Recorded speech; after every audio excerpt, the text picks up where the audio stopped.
Welcome to Distribution Talk with Jason Bader, the show where we dive into the stories, struggles, and solutions from business owners and thought leaders in the wholesale distribution market. Hey friends, Jason here. In this episode, I had the opportunity to catch up with my friend Dirk Beveridge of Unleash Wholesale Distribution. He's coming off his We Supply America tour. For those of you who don't know, Dirk spent the summer driving around the United States visiting 34 privately held distributors and documenting his journey. He set out with the goal of championing the noble cause of distribution, but as you'll hear in our conversation, he tapped into the heartbeat and humanity of those who make distribution an amazing industry to be part of. I hope you enjoy our conversation. This episode is brought to you by HMI Performance Incentives. In today's economic environment, distributors need to invest in innovative sales and marketing strategies. Loyalty incentive programs are used by small to mid-sized organizations each and every day. Last year, I had the opportunity to do an episode with their Chief Strategy Officer, Lincoln Smith. One of the things I enjoyed about our conversation was that I came away with a sense that HMI really understands how these programs can help distributors. You can learn more about HMI performance incentives at www.hmiaward.com or connect with them on LinkedIn at HMI Performance Incentives. Be sure to let them know you heard about them from me, Jason Bader, on the Distribution Talk podcast.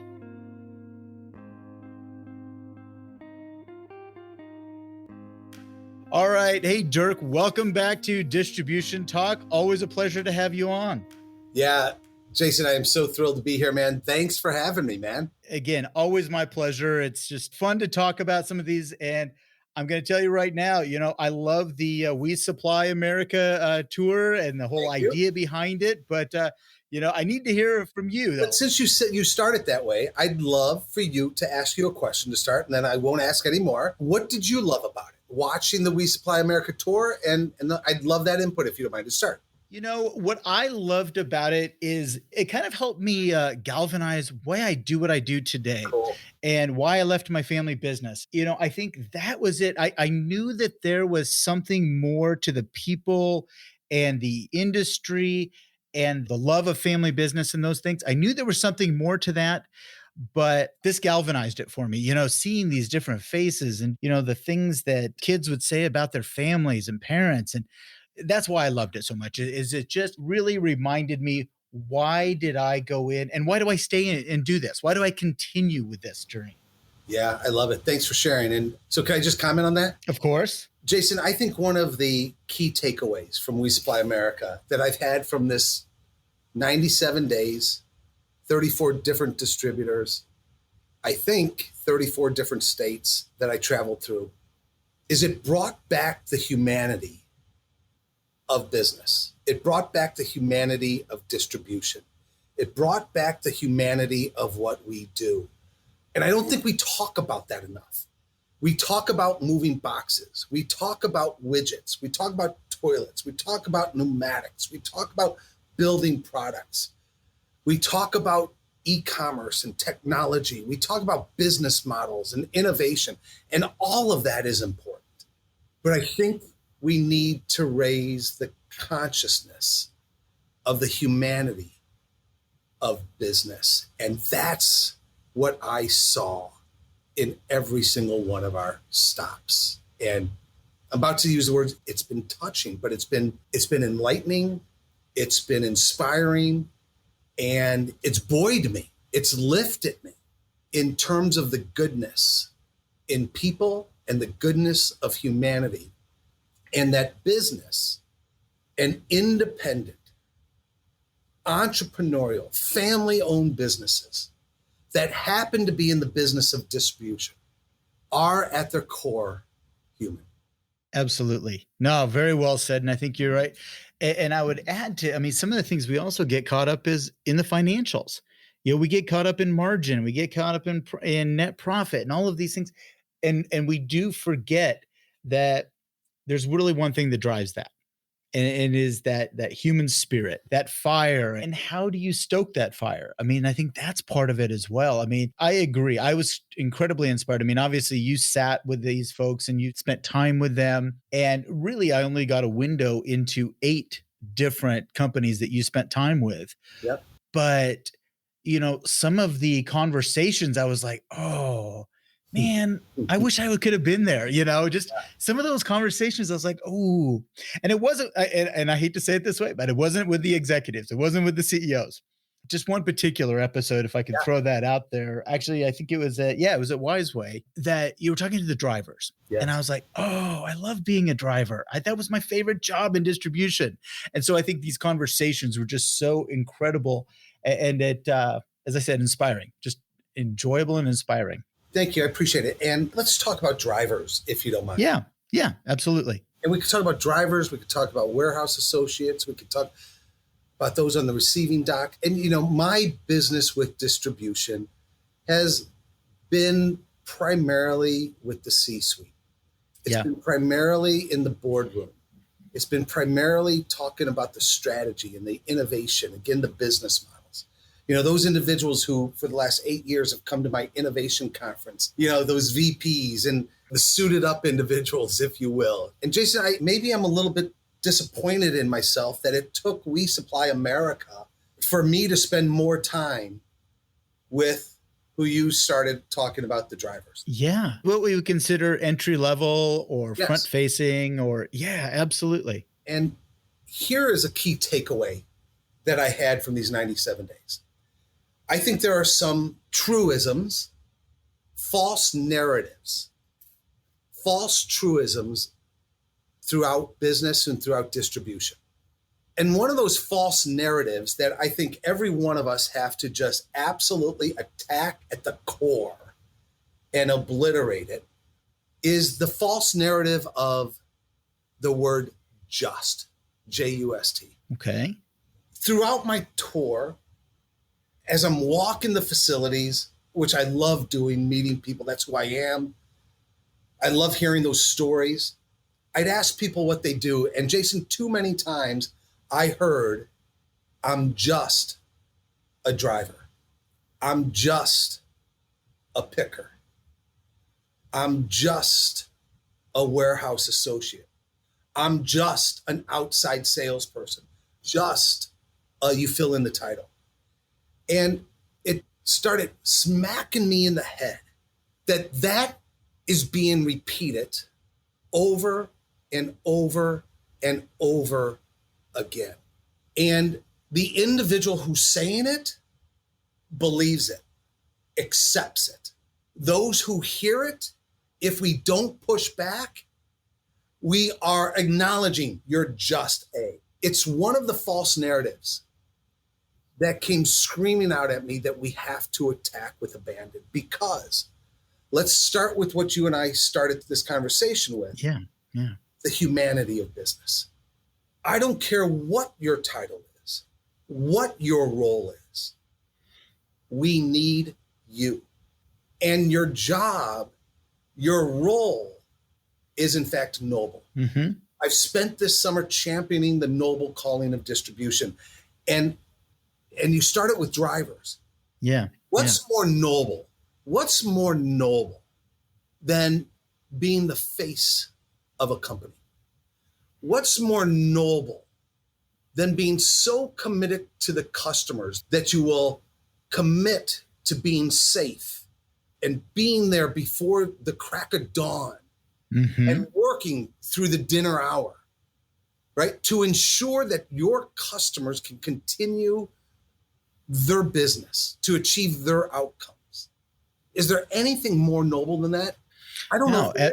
And I agree. And it's definitely serving, again, it's serving people who are providing for their families. And I think that's sometimes where the message is lost, is that it's not that you're delivering a product, a widget, an order, a pallet. It is that you are providing that opportunity for the customer to provide a livelihood for not only the people that work with them, but also their own families. And so, yeah, there is a tremendous nobility to that. Without question. And I even, where my mind is going, you talked about doing a lot of writing this summer and all that. And I've been doing a lot of Yeah. thinking. Yeah. And in my mind, I want to take that even a step further, because I'm with you, man. The nobility of providing for your family and providing for the first family. To me, there's another level down to that human level of the nobility that every one of these jobs provides for the unleashing of the human spirit, provides for the individual to grow and to develop and to move towards their potential. I met somebody who's been on the receiving dock at DSG up in Plymouth, Minnesota for 30 plus years, plus years. And Jason, this individual, my God, was he proud. My God, did he love what he did. My God, did he know that he was good at what he did and that what he did was important. And he said, Dirk, I've never wanted to do anything more than this. And I'm happy, I'm fulfilled, I'm good at it. DSG recognizes that I'm good at it. They even send people to me. They're new management trainees. They send people to me to train them. And then they go on to do other things. But this is what I wanted. This is what fulfills me. And there's complete nobility in that. So when somebody, whoever's listening to your podcast, Jason, what I'll implore that we all do is whenever we hear anybody, ourselves, our friends, our peers, our associates, whenever we hear somebody say, I'm just, please, with all you have in all your heart, stop the individual and have a conversation around the word just. And have that individual agree that they'll never use the word just again in that sense. That's such a part of our lexicon, that to use that. But I think you're right, because that really will kind of break that cycle of almost like a silo or a dead end. I think that can weigh on people. And I think it is that settling and that acceptance. And one of the things I've always loved is trying to explain that, with a lot of the companies that I work with, is tapping into that creativity and tapping into that collective creativity in the people that work with us, that if they adopt that then that creativity and their ability to share and to participate in the growth of that organization is stifled. Without question. It is. It's absolutely stifled if we allow that. No, that's a great point. I appreciate that. I want to jump on a couple of things in this tour. First of all, one of the things that struck me is you went through this journey. How did you stop? Because I think that, watching you, and maybe it was edited for TV, of course, but, watching you and knowing a little bit about you, that you would almost say, man, I want to do more. I want to touch more people and do this. And I guess, how do you stop? How do you stop the tour? How do you stop this whole thing? Well, I stopped it at 4:36 p.m. on the Saturday before Labor Day. I backed in the RV into my home, 16,400 miles driven. Mm-hmm. There was 34 different businesses. And Jason, honestly, I didn't want to stop. Yeah. I believe in the cause. I believe in the people. I believe in the importance of distribution. I believe in this country. I believe in entrepreneurialism. I believe that we as individuals and as a country, on the surface, we're so damn divided, but down deep, we're one. We want to be one. I believe so deeply that the way to get back to that is through storytelling. The way to get back to that is by bringing us back to our humanity and to our dreams and our goals and our visions. I do believe that we supply America. The stories we told in those 8 episodes you've referred to, and other stops that we had, and we've been sharing socially, and there's so much more to come, Jason. The way I looked at this summer was, again, I believe we're all yearning for goodness, optimism, to shift our eyes to tomorrow, to come together. And I view distribution, independent, family-owned businesses, as a canvas that an artist or a creative or a consultant like Dirk Beveridge can use to tell those stories. And that's how I approached it, that these businesses are a blank canvas. Yeah. And it's my job to go out there and find these stories of what really makes America great, what really makes distribution noble, what really is required to supply this amazing country of ours. And that the answer to that is the people.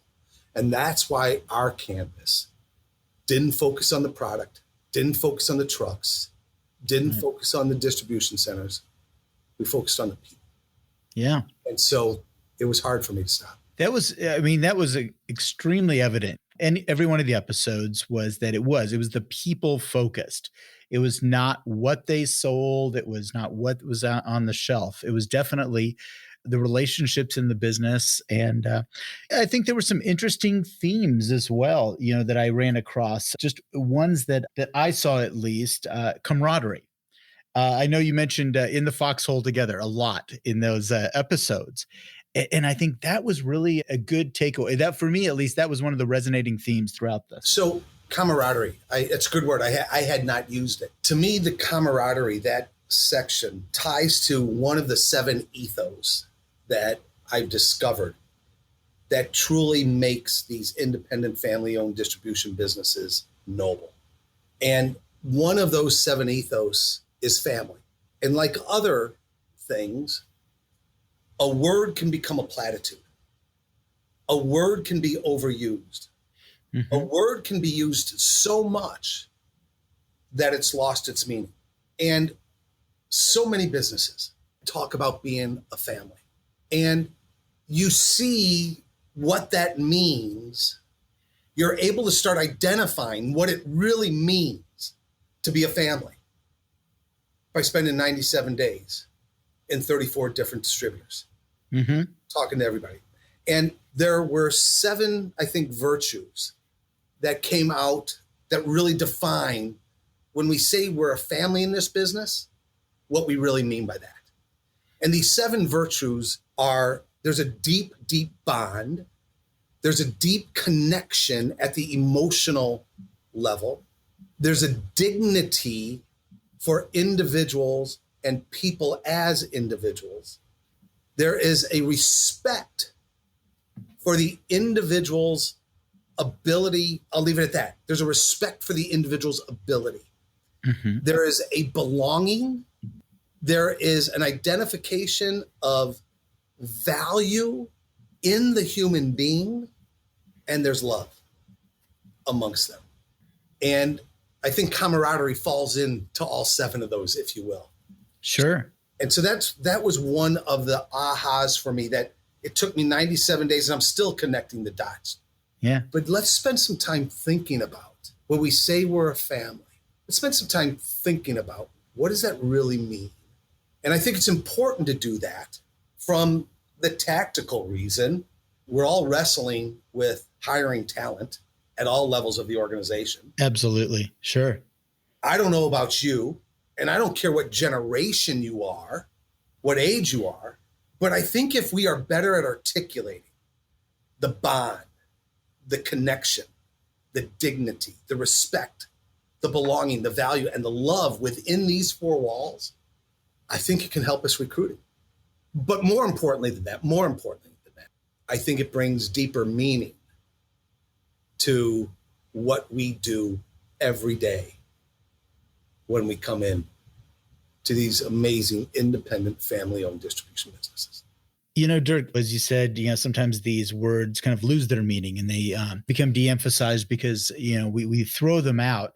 And I think culture is one of those as well. Culture can be one of those that where, unless we really take the time to observe and understand what our culture is in these businesses, we can't share that. We can't recruit. We can't articulate that. So we have to really it's taking a step back and observing what that is.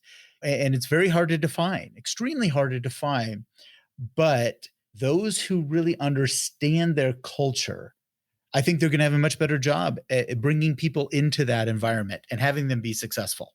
Without question. And I do think in these 8 episodes that you've alluded to up on our website, wesupplyamerica.net, all of those episodes are streaming on demand, ready for it. And every one of them has culture weaving through each of those 8 episodes. And you mentioned that it's hard. Okay, let's take that word hard. Mm-hmm. Let's acknowledge that. And then let's also acknowledge that that's what a leader's job is, to attack the hard.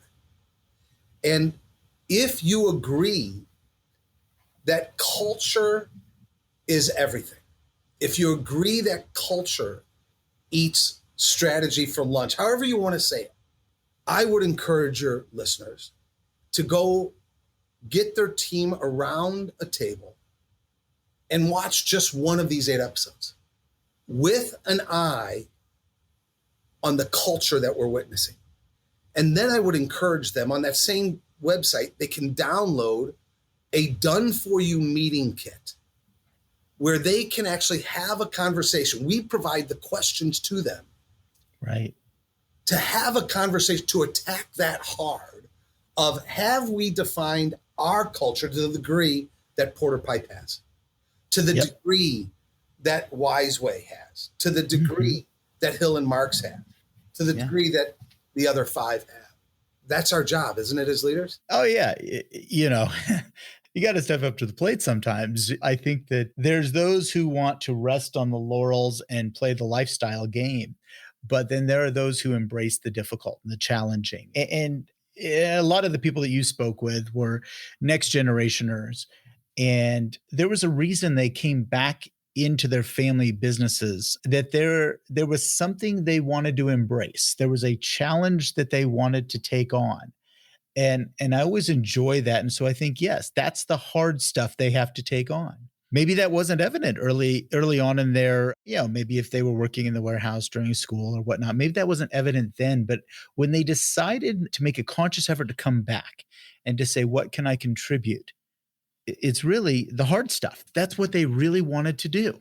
So as you're talking, I'm thinking about my 4th to the last stop on the tour up in your neck of the woods.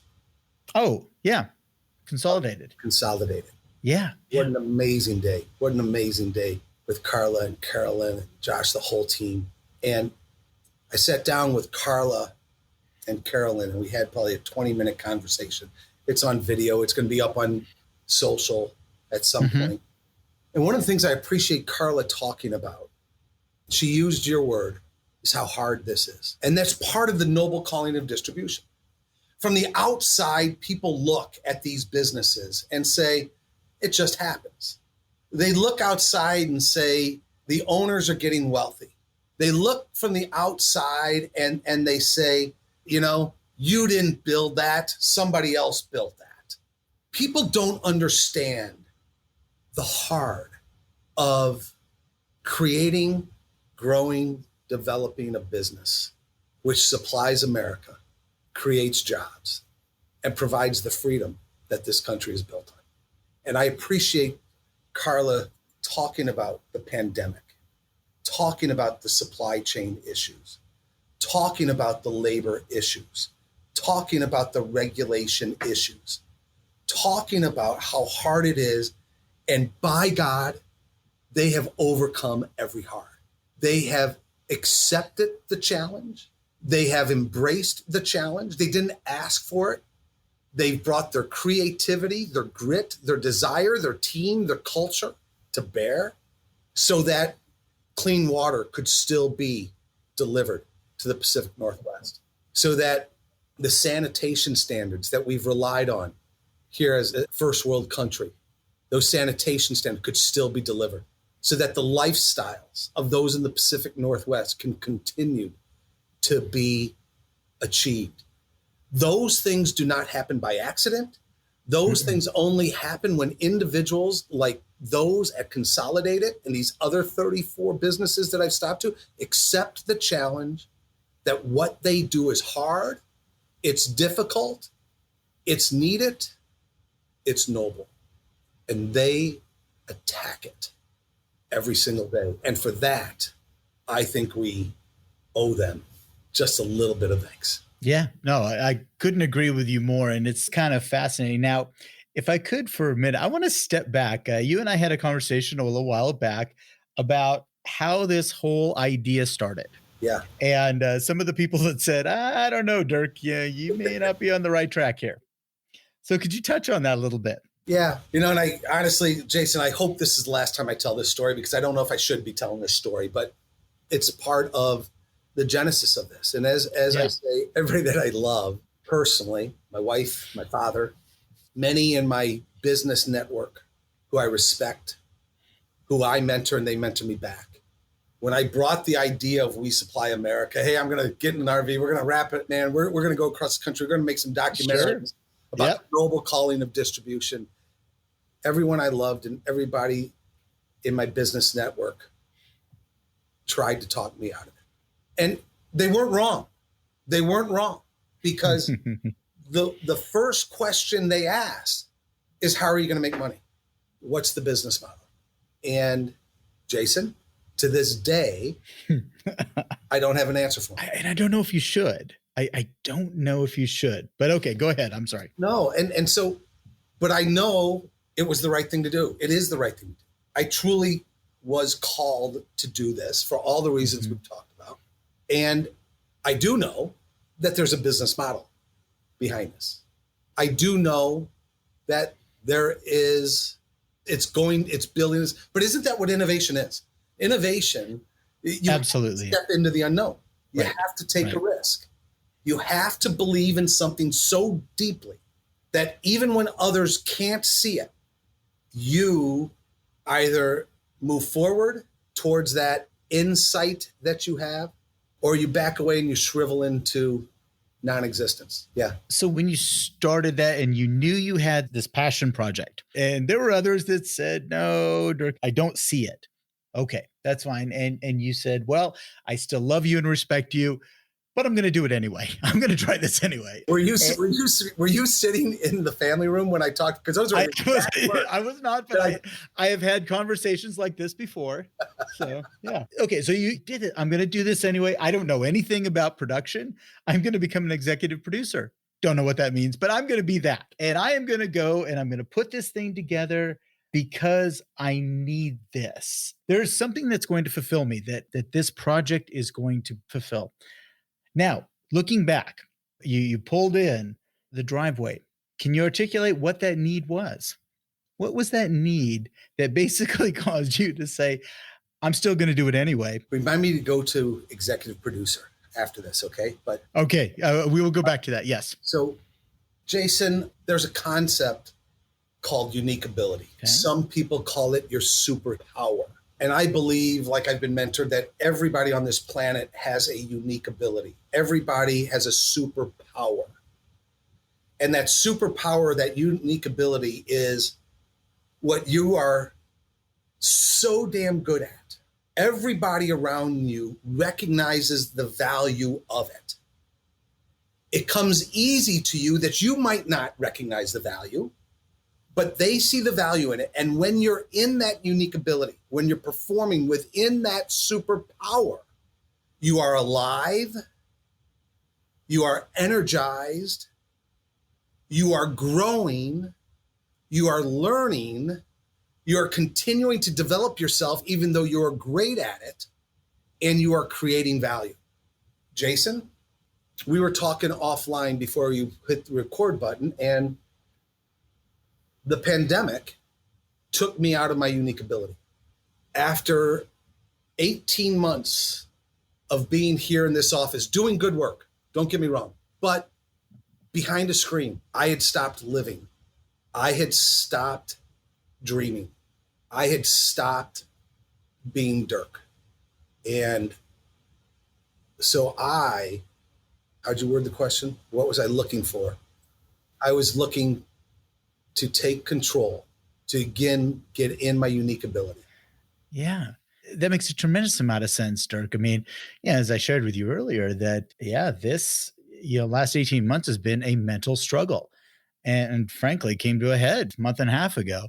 Where I was in the same boat, that I was not happy doing what I was doing. Just not fulfilling who I was, and forgot about that. I was desensitized to that.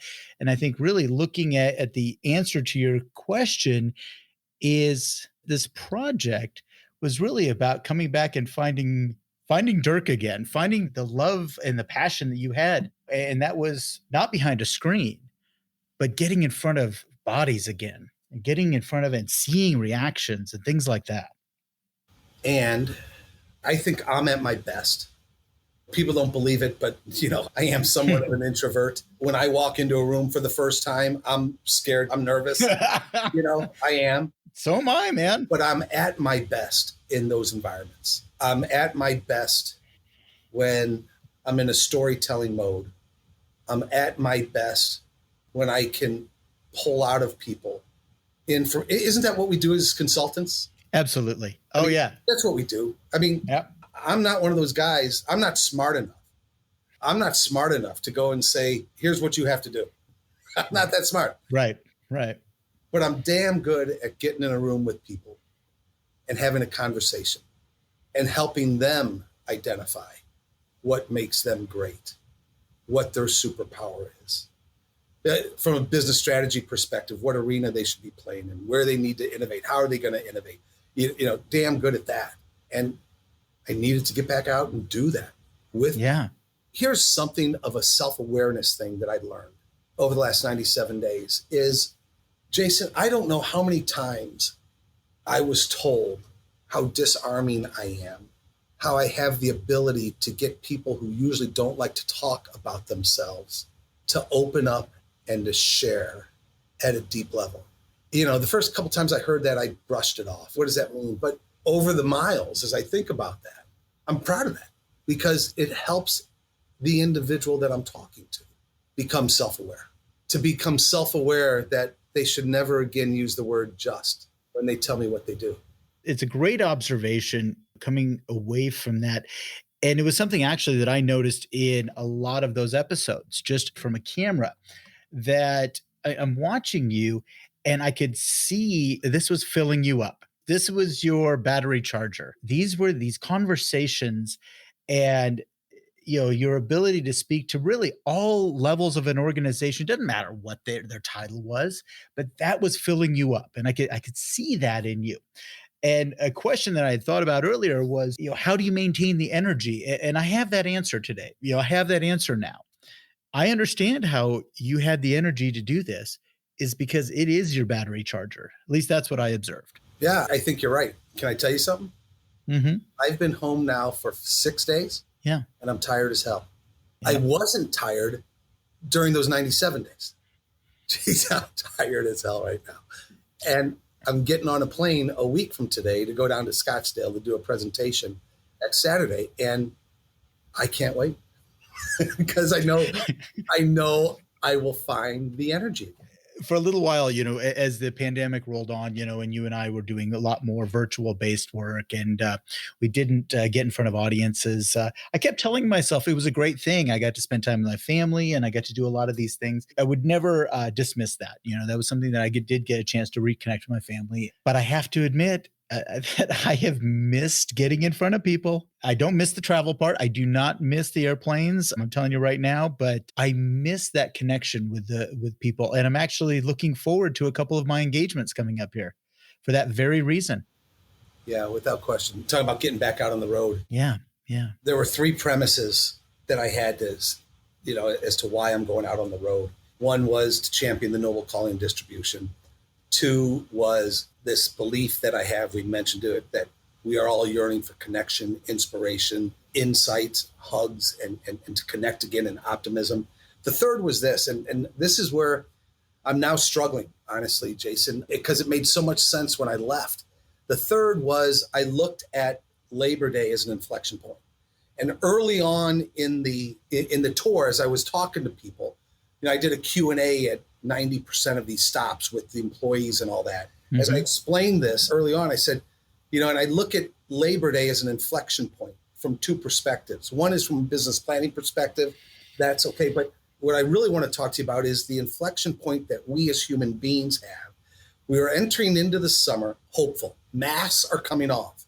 We're going to concerts again. We're going to restaurants again. We're having backyard barbecues again. And I said early on but yet we have in the back of our mind, if we can only get through the summer, get to Labor Day, get through it, and everything will open up again. And my thought of We Supply America was that I could use the summer to bring these positive, optimistic stories so that we hit Labor Day, man. And damn, let's go. Well, here we are. And the president just yesterday tells us, stop dreaming. My words, not his. The president just yesterday says it's going to get worse before it gets better. The president just yesterday pulled that hope out from under us. And I don't mean to be political here, but this Delta variant, this whole new world order that's being built because of this virus. I mean, do you see what's happening out in Las Vegas right now? The National Broadcasters Association's huge event. Yeah. Right? In October. 2 days ago, Sony just pulled out of it. Today, another large company just pulled out of it. And you can only assume that's the domino effect. Yeah. And so I'm really struggling with my third pillar right now of why I went into this We Supply America, because this inflection point that I saw as an inflection point Labor Day, well, it is an inflection point, but it didn't turn out the way we had hoped. And so, well, now that I'm thinking it through as I'm talking with you about it, Jason, I think all that means is we've got to double down on what We Supply America stands for. I think we have to redouble down on the humanness of what we do. We have to redouble down on reminding ourselves of the importance and the nobleness of what we do. We have to double down on what independent family-owned businesses really do mean to this country and to this people, because that's the canvas, Jason. That's the canvas. Washington, D.C. is not the canvas. Fox News, CNN, MSNBC, they're not the canvas. It's the 30,000 distributors, the 6 million professionals that are the backbone of this country. They're the canvas.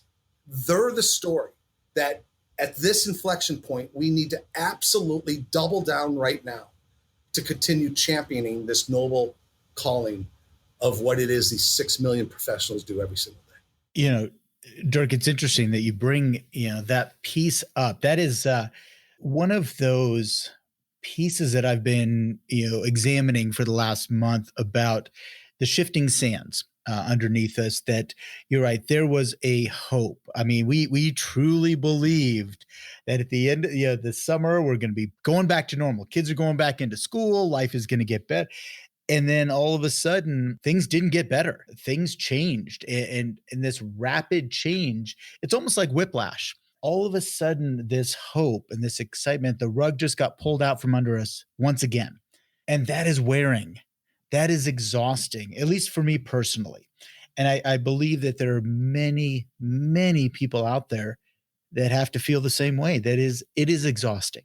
And the inability to see the future and to count on that future, that's tough. That is absolutely tough to take on. And I think the role that we can play is to continue to remind us of who we are, not who we're being told we are, right? But who we are. And Jason, that brings me all the way back to the beginning of our conversation and who we are. What I saw over 97 days, 34 different distributors, hundreds and hundreds of amazing individuals. Who we are human beings with dreams, hope, goals, who are fortunate enough to be in an amazing business called distribution. Be fortunate enough to be associated with the businesses I stopped in, primarily small to mid-size, independent-owned businesses whose owners truly do love their employees, whose owners truly do respect the individual, not because they can move boxes, not because they can do a pivot on a spreadsheet, but they respect the individual because they are an individual. They provide meaningful work that provides a dignity that we as human beings need. We're fortunate enough to be in this business called distribution, these independent family-owned businesses who take profit and reinvest it into so many things. I'm not going to go into everything, but they reinvest it in their people. These businesses I saw, Jason, I did not see four walls. I did not see pallets. I did not see rack. I did not see product. What I saw are platforms for personal and professional growth. I saw platforms that unleash the human spirit. I saw platforms that allow people to grow. And I think that's what we need to remind ourselves, because distribution is busy, it's complex, it's hard. We have to pause and remind ourselves. We have to remind ourselves because we're being told that we're something different than that. We have to remind ourselves about the goodness and the nobility of independent, family-owned distribution businesses. And we have to remind ourselves that we are the backbone of this country. We are the backbone of this society. We are truly what supplies America with what makes America great. Before I let you go, have you run across a video? There's a short video that's been running through social media, through LinkedIn. That's where I ran across it in LinkedIn. It's about a gentleman. I think it's called "A Message from 1969." Have you seen this one? I have not. No. So I'm going to give you a quick paraphrase, and then I want to send it to you because I think it really hones in on what you're talking about. So the gentleman's talking about a story that happened, back in 1969, because he's comparing this and saying, hey, look, we may think we're very divided, but trust me, this has happened in other times in our history. And he talks about, in 1969, all the civil unrest and everything. And the world had just absolutely lost its collective mind, and morale was at an all-time low. And he had gone on a trip with his father, and their car had broken down near Bakersfield. And car broke down, no cell phones or anything like this. And a cowboy had come by and said, hey, let me tow you to the next town. And, this guy's father says, hey, I don't have any money. Yeah, the cowboy says, I'm not charging you, just let me get you there. And then they get there and nothing's open. So cowboy calls his friend, opens up the repair, the service shop. And, they realize they don't have a part. So they go and they roust the auto parts guy out. And all the while, this father and is saying, hey, I can't pay for this. I don't have the money. How are we going to settle this? And he's very caught up in how am I going to be able to pay for this? Yeah. And the son is observing this. And then these people are saying, don't worry about it. We'll just get this taken care of. Don't worry. We'll figure something out. And he could not figure out, in this, he's watching his father, trying to mentally understand how these people are doing this without payment. And it goes through. And anyway, long story short, everything gets taken care of. And again, I don't want to spoil it for you, but the ultimate message comes back that they get home and his father comes back to him and says, don't let anybody tell you what people are. This is what they are. People are essentially good. Don't let the media, don't let the newspapers, don't let Washington tell you who people really are. This is who they are. And it's one of those things, Dirk, that just struck me. I've played it for my children and everybody I can find, because it's just people are good. And if we let the narratives define who we are, it's going to tear us apart. Without question. And I would really appreciate you sending that to me. And Jason, I'll add, are you familiar with values.com? I'm not. Okay. So yeah, I'd love to share with everybody values.com. It's also passion.com, but you've seen their billboards. You've seen their billboards on the road. It's this nonprofit that just takes all of these values that make us who we are. And you drive down the road and you see it: perseverance, grit. Yeah. And you've seen some of the commercials, and we need to be reminded of it. And so I appreciate what you're doing. I appreciate the questions you asked during this conversation, Jason. I think it's kind of a little different than the typical B2B business podcast I hope it's okay. As always, my friend, as always. It's okay for you and your listeners. But I appreciate your interest in what we're doing too, man. Yeah. All right, Dirk. Well, hey, I hate to wrap it up because I just enjoy this so much. But anyway, my friend, be well. And I look forward to the next time you and I get a chance to get together. As do I. And Jason, I appreciate what you do. And would you do me one favor, sir? Please. Take care of yourself. All right, man? I will do that, and you do the same. Be well, my friend. Thank you. Thank you for listening. If you liked what you heard, consider hitting that subscribe button. Links to sponsors, products, and services mentioned during this episode can be found in the show description area on your podcast application or at www.distributiontalk.com. Distribution Talk is edited and mixed by Andrea Klunder and Edwin Ruiz at the Creative Imposter Studios. This episode was brought to you by my company, The Distribution Team. We are a consulting services firm dedicated to helping wholesale distribution clients remove barriers to profitability, generate wealth, and achieve personal goals. To learn more about how we can help your company succeed, check us out at www.thedistributionteam.com.